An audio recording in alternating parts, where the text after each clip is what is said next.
Today you join us down in Bangkok, down in Sathorn Bangkok, and we're down at Tina's restaurant. As you can see, Tina's up there. This is the New Orleans contemporary food with Chef David, who's going to be taking us through a lot of dishes today. So what I want to do is take you inside, show you the atmosphere inside, show you how good this place is, and also we'll be testing some of the food and talking about where it comes from and how it originates and how it became on the menu right here at Tina's. Come and join us.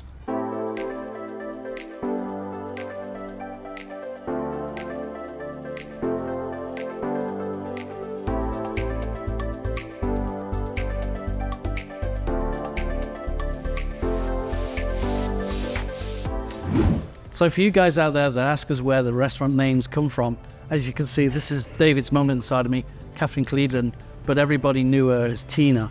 And outside you can see that the signature for the restaurant is actually his mum's signature, which I think is a great touch. And we're going to go back over to the table and David will join us shortly.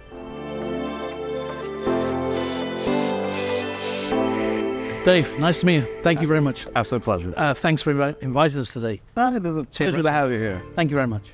I did a little bit of an insert earlier on about your mother, Catherine, and how this was Tina's and that was her signature, which I think is a great touch. Thank you. What is Tina's and the concept for the people out there? Tell us how this came about. Very simply put, this is my entire life put on a table. The restaurant is named after my late mother, Tina, although that was a nickname. Her proper name is Catherine Forrester Cleveland. My mother was the most amazing person I've ever, I'm adopted. And so, it's not blood, but blood doesn't matter. My mother's my mother.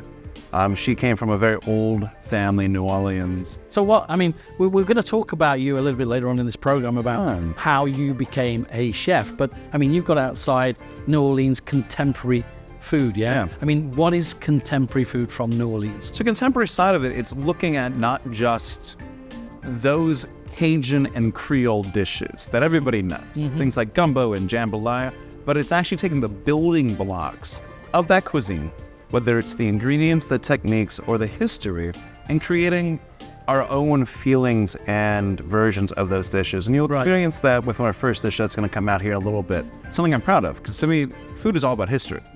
And we're going to be talking about, of course. And so when you talk about contemporary, even though contemporary is this idea of new, to become contemporary, we look at the history. And that's how we tie it together. Don't just stick to these standard dishes that other restaurants do. We try to take that a step further.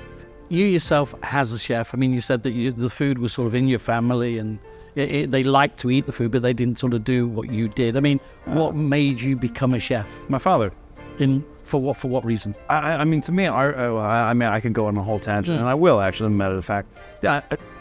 To me, when it comes to food, it is the height of art. You can listen to music, you can watch a movie, but when you eat, it's the taste, it's the feel, it's the sound of a crunch. It's the highest form of art. It is performance art. It is fleeting. The complications of sourcing ingredients, techniquing, timing. To me, it's the whole thing's a package. What about your palate? Oh, palate? You tell me. Listen, we're going to take a break. Okay, just take a break for a second. Of course, we're back in a second. We're going to have the first dish to the table, talk to David a little bit more about Tina's and where it is and what it is, and of course, find out what's on offer. Looking forward to it. Cheers.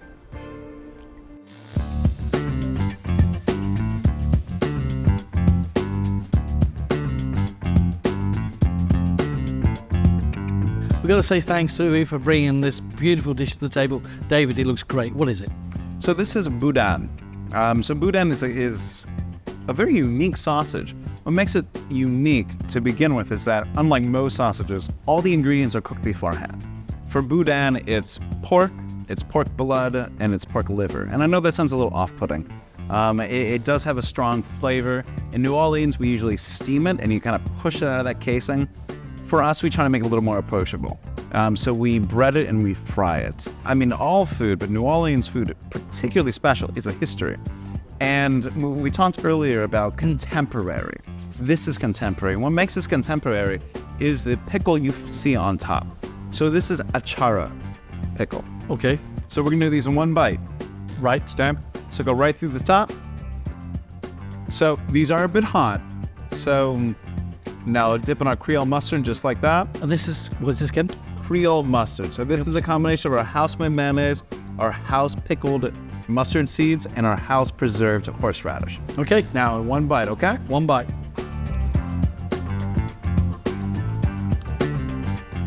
So you'll be able to see the layering.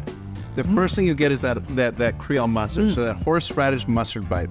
Then you get the richness, then you get the pickle, then at the very end you get that spice. He's absolutely correct. And I'll tell you one thing, it tastes phenomenal. Thank you. I've never had that. I mean, for you guys out there, I mean, like you say, the mustard is the first thing that hits you, isn't it? It does. It just bang, you know? But then you go through all these layers and it just gets tastier and tastier and tastier. And right at the end of it, you just go, yummy, I want some more.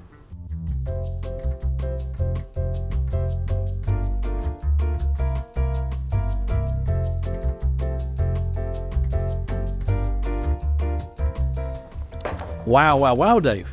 Thank you, Chef Uwe. Thank you, Chef Yu. Thank you very much. If you had smell-o-vision, guys, this is absolutely brilliant. This is gumbo filet. So gumbo, it's the heart and soul of Louisiana in a single dish, and it's truly a representation of the history. So gumbo, whether it's the Bambari, West African language, gumbo or jumbo for okra, or that we're going to talk about the Choctaw, so the native peoples of Louisiana, they referred to sassafras, and you might know sassafras because of root beer. So root beer is made with the root of the sassafras. However, gumbo filet is the ground leaf of the sassafras, and that's what we have right here. And so this is ground leaf? This is the ground leaf of the sassafras tree.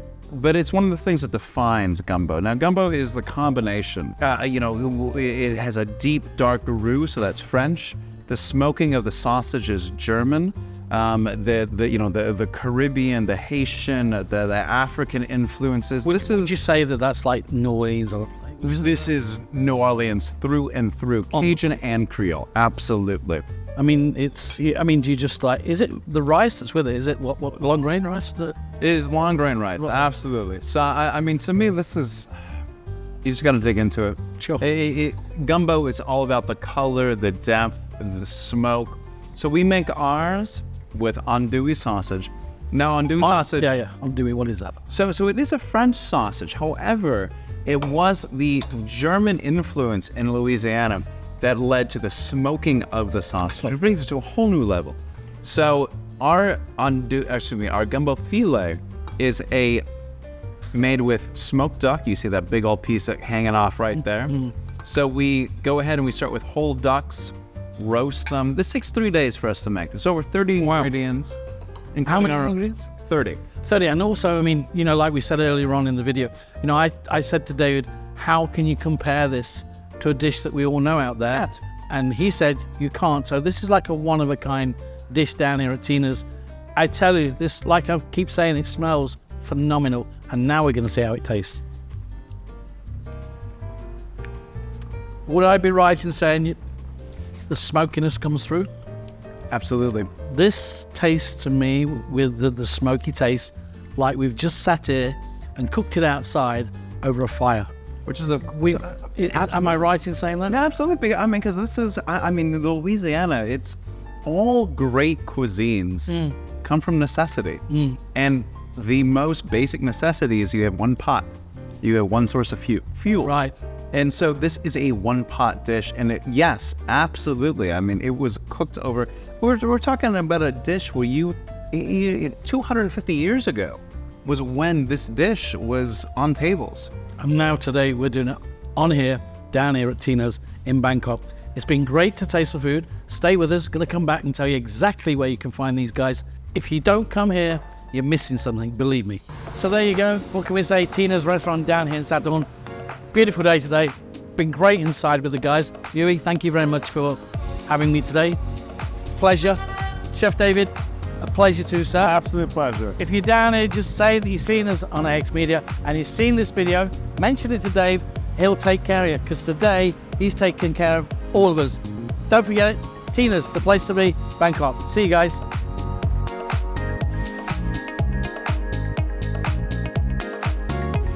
Hi, this is David from Tina's Restaurant. We're a huge supporter of AX Media. We love their visits today. It was wonderful.